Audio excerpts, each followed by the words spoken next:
There are seasons in life when the world doesn't collapse loudly, no explosions, no dramatic goodbyes.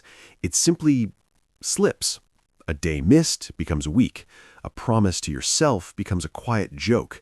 And one morning, you look in the mirror and realize you've been living on some day for far too long. But what if the thing you call motivation was never the real engine? What if healing, strength, and peace don't arrive like lightning? What if they arrive like a clock, one patient tick at a time? This story will show you why discipline isn't a cage, it's a key, and why rebirth often begins in the smallest, most ordinary ritual. In a small town where time moved slowly, there lived a watchmaker named Elias. Elias kept a shop at the corner of Alder Street, tucked between a bakery that always smelled like warm sugar and a bookstore that creaked when you opened the door. His sign was old, the gold letters faded. Elias Rowan, watchmaker. Inside, the shop felt like the inside of a memory. Dust danced in thin sunbeams. Shelves were lined with velvet boxes and tiny screwdrivers. Clocks of every shape hung on the walls, round, square, wooden, brass, each one whispering its own tempo. And in the center sat Elias, shoulders slightly bent, eyes narrowed through a lens, hands steady as prayer. People in town believed Elias had a gift, not just for repairing watches, but for repairing time. When a grandfather clock stopped after a funeral, they brought it to him. When a wedding watch cracked on the day of vows, they brought it to him. When life felt stuck, people walked into his shop as if the ticking could somehow unlock them. But Elias himself wasn't immune to stuckness. Every morning he woke before dawn out of habit, brewed coffee, and opened his workbench. And every morning, before touching any gear or spring, his eyes drifted to the back shelf where a small silver pocket watch rested under glass. It had belonged to Mara, his wife, who used to say, "Discipline is just love in practice." She'd tap the watch gently, like waking it from sleep. Then she'd kiss his forehead and leave for the day, confident in the quiet order they built together. Mara had been gone for 2 years now, and Elias, despite his steady hands, lived with a fracture you couldn't see. He still opened the shop, he still greeted customers, but inside something kept refusing to move forward. He clung to the past like a watch clings to its last unwound spring, coasting on what was left. And you, listening now, may recognize that feeling. The way grief doesn't always scream. Sometimes it simply makes you late for your own life. For a while, Elias tried to prove that nothing had changed. He rebuilt routines like a man rebuilding a wall after a storm, carefully, stubbornly, brick by brick. The town watched him with quiet admiration. They saw him open the shop at the same time every morning. They saw the light in his window long after sunset. They saw him carry boxes of old clocks like fragile sleeping animals. And slowly, small victories began to return. A woman brought in a wristwatch that had stopped on the exact day she lost her brother. She said she couldn't bear to hear silence where time used to be. Elias worked on it in the back, alone, and when the second hand began to move again, the woman cried. Not loudly, but like a faucet finally releasing pressure. Elias didn't say much. He only nodded and handed it back as if he had returned something sacred. A young man brought in a cheap watch with scratches across the face. He said, "It's not worth fixing," he half ashamed. Elias cleaned it, replaced a tiny gear, and watched the young man walk out taller than he entered. Word spread again. People started calling Elias the keeper of minutes. The bakery next door left him warm bread. The bookstore owner slipped him poetry collections, as if verses could patch up the quiet. In those weeks, Elias felt something he hadn't felt in a long time: momentum. His hands moved with purpose, his mind sharpened, his body remembered the old discipline, the way he used to stretch his fingers each morning, the way he logged repairs in neat ink, the way he breathed slowly before delicate work. He even started running his thumb across Mara's pocket watch each evening, not to mourn, but to feel close to her rhythm. And for a moment it seemed like the story might end there. A man wounded, a man working, a man continuing. But life rarely tests you when you're already down. It tests you when you start to believe you're safe again. You may know that too. the fragile hope that blooms after pain, and the fear that the world will crush it again. Elias didn't see the next storm coming. He only kept winding the day, certain he could hold everything together. It happened on Tuesday, when the air felt too still. A stranger walked into the shop wearing a coat that didn't match the town, too clean, too expensive, like it never known dust. He placed a wooden box on the counter with careful hands. Inside was a rare piece, an antique marine chronometer, the kind sailors once trusted their lives with. Brass casing, engraved plates, a heartbeat so precise it could guide a ship through fog. He needed it restored, fully, perfectly, the man said. Elias nodded, though his fingers hesitated for half a second. Something about the man's gaze felt like a stopwatch, cold, measuring, impatient. Still, Elias accepted the job. For days he worked on the chronometer like it was a cathedral built from gears. He cleaned each part, he polished the brass, he replaced worn springs with pieces he'd saved for years. He slept less, he ate poorly. He told himself it was discipline, this is what discipline looks like, but something had shifted. This wasn't love and practice, this was fear of failing. And then on the fourth night, his hands trembled. It was small, almost nothing. A screw tightened just slightly too much, a delicate plate stressed beyond its tolerance. Elias didn't notice first. He assembled the mechanism, wound it, and watched it tick. For 10 minutes it worked. Then it stopped. The room went silent, and Elias felt the kind of silence that doesn't just fill a space, it fills a person. He disassembled it again, faster now, breathing shallow, but the crack had already happened. The plate had fractured, a rare, irreplaceable piece. The next morning, the stranger returned. Elias explained, low, honest. He offered repayment, offered alternatives, offered anything. The man's face didn't change. He simply lifted the broken part as if inspecting a wound. "You're the watchmaker. If you can't fix time, what exactly are you?" The words landed like a hammer. After the man left, Elias stayed at his bench, staring at his hands as if they belonged to someone else. The shop clocks kept ticking, dozens of them, each one continuing without him. It felt cruel. That day, Elias didn't open the shop window. He didn't take customers. He sat behind the counter, swallowing the bitter taste of failure. And you, listening, might feel the echo.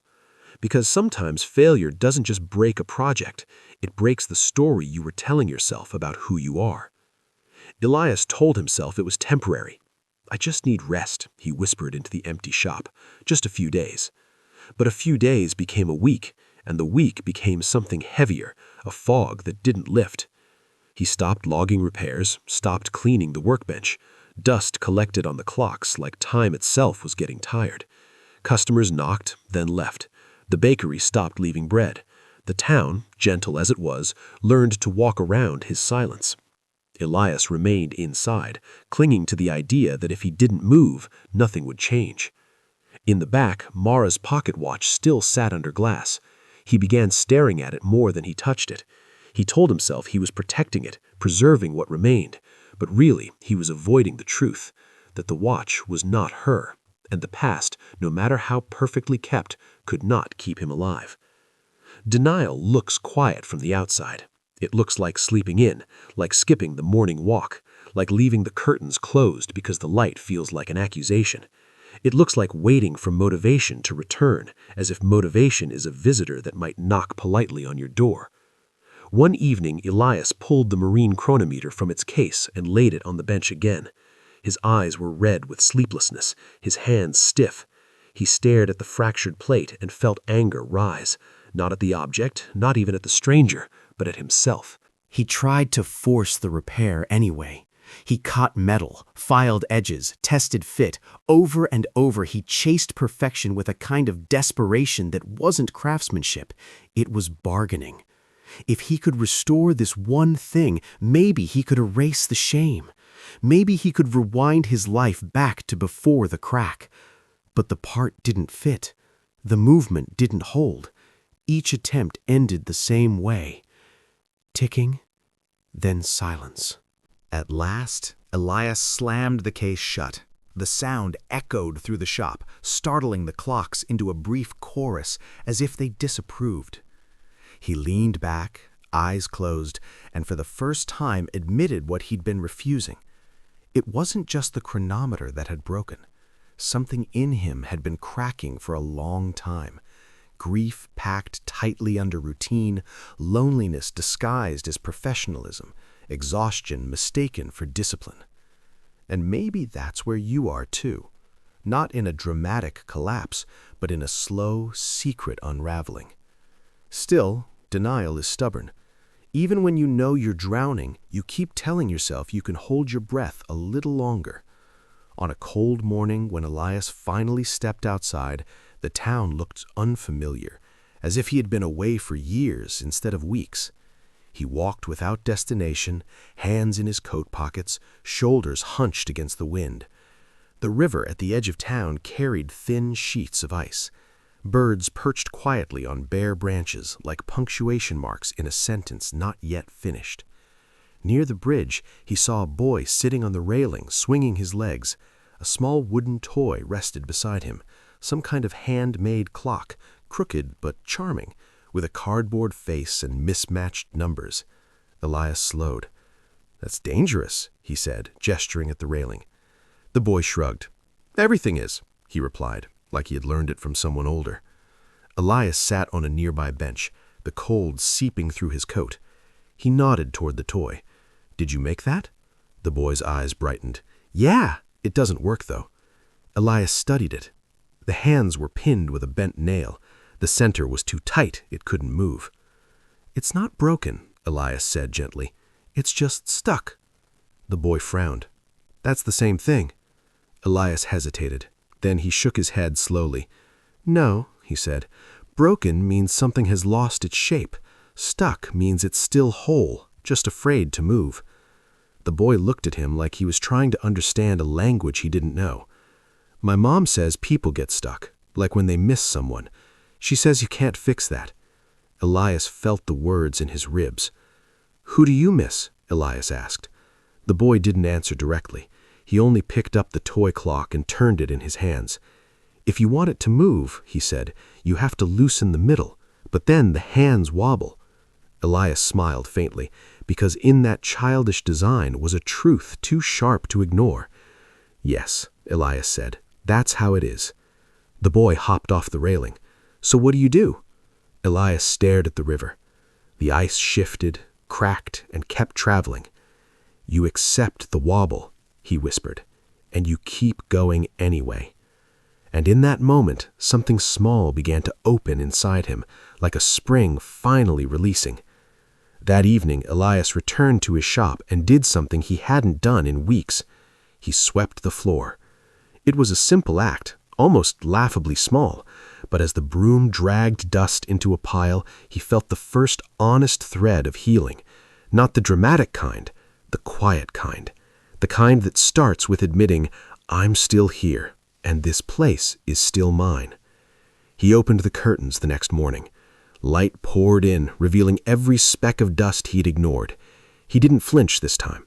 He brewed coffee. He stretched his fingers. He wrote the date in his repair log, even though there were no customers yet. Then he pulled Mara's pocket watch from under glass. His hands shook, not from weakness, but from meaning. He pressed the latch and opened it. Inside, the face was simple and elegant. He remembered her words like a melody. "Discipline is love in practice." He realized he'd been using discipline as punishment, as proof, as armor. But true discipline wasn't harsh. It was steady. It wasn't loud. It was faithful. It didn't demand perfection. It demanded presence. So Elias began with a ritual. Each morning, he wound Mara's pocket watch once. Then he wound one clock on the wall. Then he repaired one small item, even if it was his own tools, even if no one asked.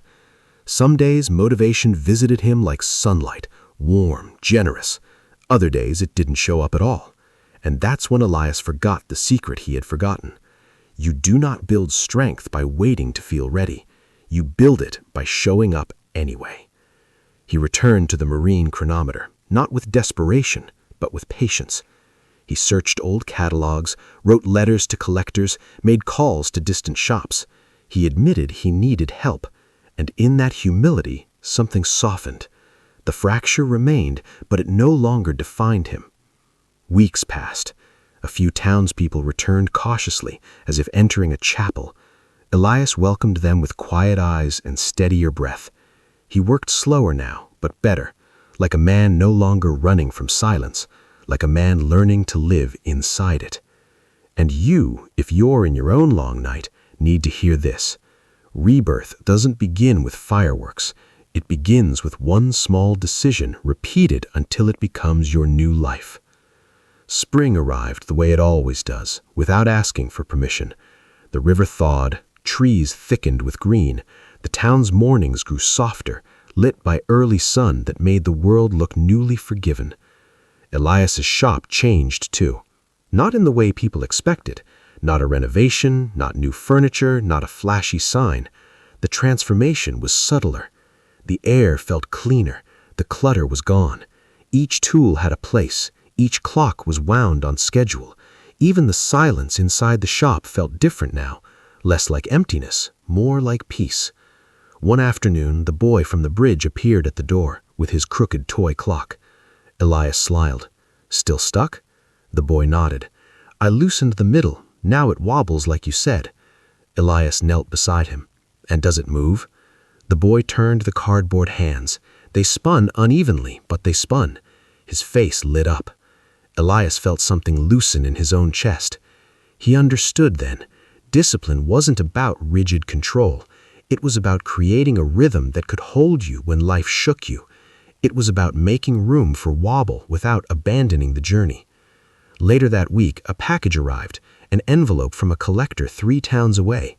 Inside was a replacement plate for the marine chronometer. Not identical, but compatible. Not perfect, but possible. Elias held it like a fragile hope. He repaired the chronometer with careful patience, letting the work take as long as it needed. When it finally ticked, steady, true, he didn't feel triumphant. He felt humble, like a man listening to a heartbeat after thinking it was gone. The stranger never returned, but Elias didn't need him to. He had already been paid in a deeper currency, transformation. That night he placed the restored chronometer on the shelf, not as a trophy, but as a reminder that failure can be a teacher, that purpose can return, that healing can be built, that courage sometimes looks like opening the curtains.